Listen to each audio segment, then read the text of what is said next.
Hello wrestling fans, the Wrestling Wizard here and welcome to another video. And in this video, we're going to talk about something quite frankly ridiculous, outrageous even. The possibility of not only Alexa Bliss returning to WWE at the Royal Rumble, but also none other than the Fiend Bray Wyatt. And I know this sounds like madness, but just imagine the pop. The 30th entrant appears at the Royal Rumble. The lights go out. The Fiend's theme hits. The crowd go nuts. And to take it a crazier step further, he then wins the Royal Rumble and picks Roman Reigns to get revenge. After all, revenge is a confession of pain. In the words of Wyndham Rotunda himself, the genius. Honestly, imagine. I know it sounds absolute madness to even talk about this, but the fact that we're even mentioning this shows that, one, he hasn't showed up in another wrestling promotion, and there is always the potential for him to return to WWE until that time. It really is. Now, first and foremost, going to detour a bit down with Alexa Bliss, because you can't really mention Alexa Bliss without mentioning the Fiend, because after all, if it weren't for the Fiend taking over and controlling Alexa Bliss, we wouldn't see Dark Alexa Bliss. We wouldn't see Playground Alexa Bliss. We really wouldn't. And let's give some kudos to Alexa Bliss through the pandemic era, when she first started portraying that darker character alongside The Fiend, which by the way as a duo were fire. She smashed it out the park, and they pushed the boundaries in the pandemic era. The fact that she was able to do a scene where she fired fireballs at Randy Orton and turned him into Lucha Orton, which I think was one of the most hilarious masks I've seen for a while. And all of a sudden he recovered in 2 weeks from burns. But nevertheless, like, they were able to do that, and it was cool. Like, some of it was absolutely daft, but they didn't have a live audience and they needed to entertain us, and I think they filled the void quite nicely there. I think they really did. Now, in terms of the Alexa Bliss darker version, as soon as Bray Wyatt was released from WWE, that gimmick was met with criticism, and understandably so. She was booed, which I think unfairly, really, to be honest with you, because you've got to remember, Alexa Bliss is a human being. She's only doing her job and what she's told to do. And WWE have gone, she's moving loads of merch with this Lily association. She's smashed it out of the park. Behind the scenes, allegedly, she's really enjoying playing the character. And ultimately, like, we can hate the portrayal of a character. We can plea for the goddess to return. But if Alexa Bliss is having fun and she's enjoying her time in WWE, we've got to appreciate that and accept that.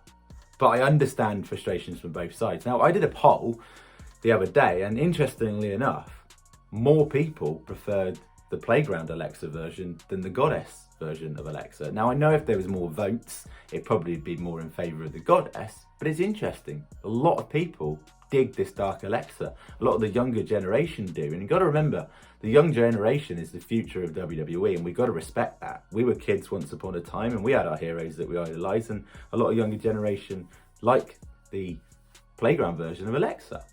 Now, of course, the last time we saw Alexa Bliss was at Extreme Rules, where the Lily doll was destroyed and she lost her matchup against Charlotte Flair for the Raw Women's title.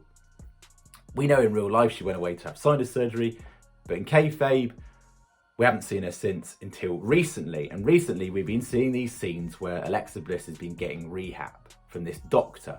Now, I think this doctor is questionable, to say the least. I definitely think you need Dr. Shelby. The first week, this doctor had an absolute shocker. Alexa Bliss destroyed the whole of his room, triggered her after showing her the video of Lily getting destroyed, which is not the greatest thing to do. From the doctor's point of view, it's actually genius, because obviously you're trying to get her to relive the trauma and get that Lily fascination out of her head. And talking about getting it out of her head, this week on Monday Night Raw, he triggered her again.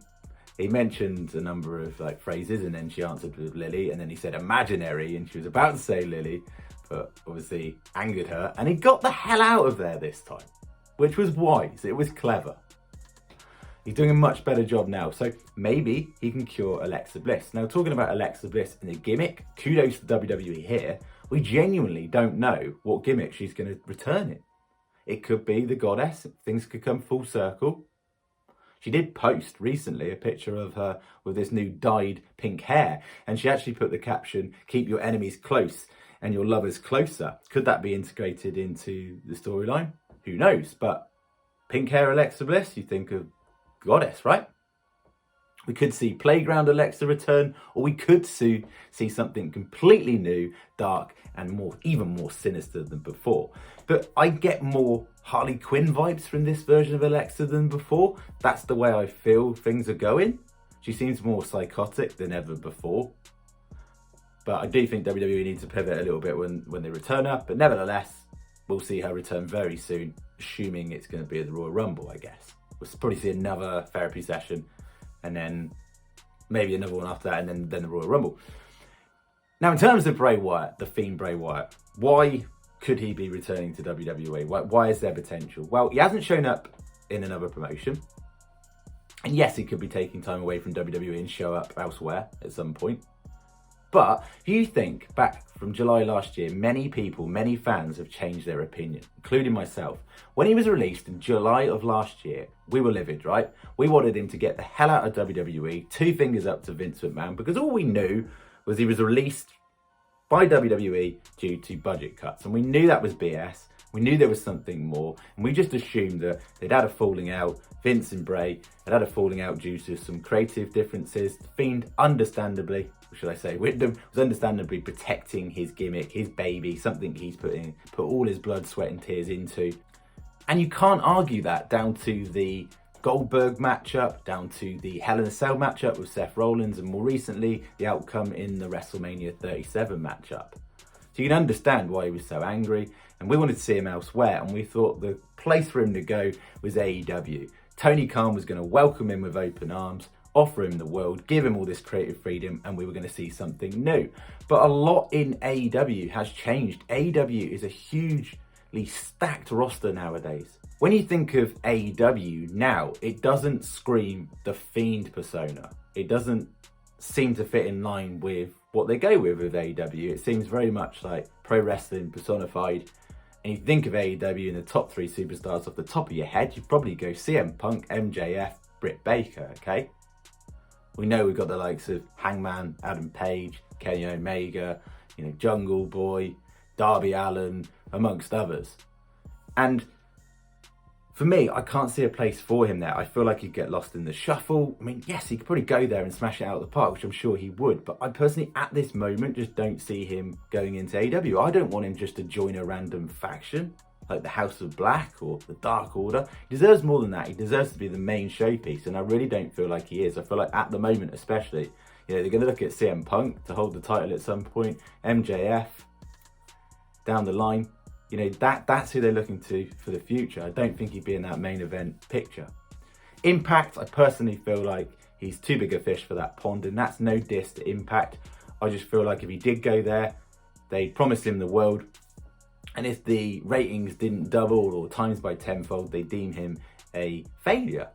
And yes, he'd make it work, and yes, he'd be the main event showpiece attraction on that show, but I really don't see him going there, and whether they can afford him is another thing as well, because it's going to be a very lucrative contract. And like I said, they're going to want big ratings from that, which yes, they'd increase, but in terms of longevity, I just can't see it panning out. We didn't see him in Free the Narrative, and of course all we know is we saw him working in Hollywood now alongside Jason Baker on a horror feature film. And things have had time to settle down. We don't know the conversation between Vince McMahon and Bray Wyatt. It could have been very civilized, literally. Like, we're going to write you out in storyline sense. It's all a work. Have some time away, clear your head, go and work in Hollywood for a while, fulfill those obligations.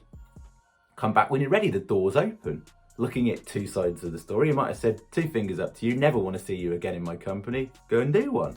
Now, Bray Wyatt is cryptic, he's genius, he's very good at promoting his brand as such, because even when it was his last 2 days to go before his 90-day non-compete contract expired, he put 2 days, which insinuate like he couldn't wait to get away from there. But was that just to throw us off track?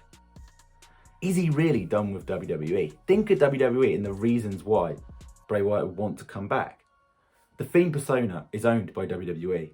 The likeness is owned by WWE. To continue your baby, your creation, and evolve it, potentially, WWE is the place to go to do that. You have your loyal fans, your fireflies that adore you, that worship you. Literally, like, you go there, you're just going to make so many people happy again. Like, it's going to bring the WWE product back up to scratch. And also, you can continue all those unsolved storylines down to Randy Orton and Alexa Bliss. Whatever the hell we saw at WrestleMania with Alexa Bliss, the Abigail, Sister Abigail. Roman Reigns. Are you going to let him get away with being the top dog in WWE, the tribal chief, the head of the table? Can you get your revenge for being attacked at SummerSlam, losing your title at Payback, albeit you were never pinned, remember? And get your revenge on Roman. He did quote a Jake the Snake mention a few months back, and it said, you know, we'll turn Rome to ashes. Is Roman Reigns?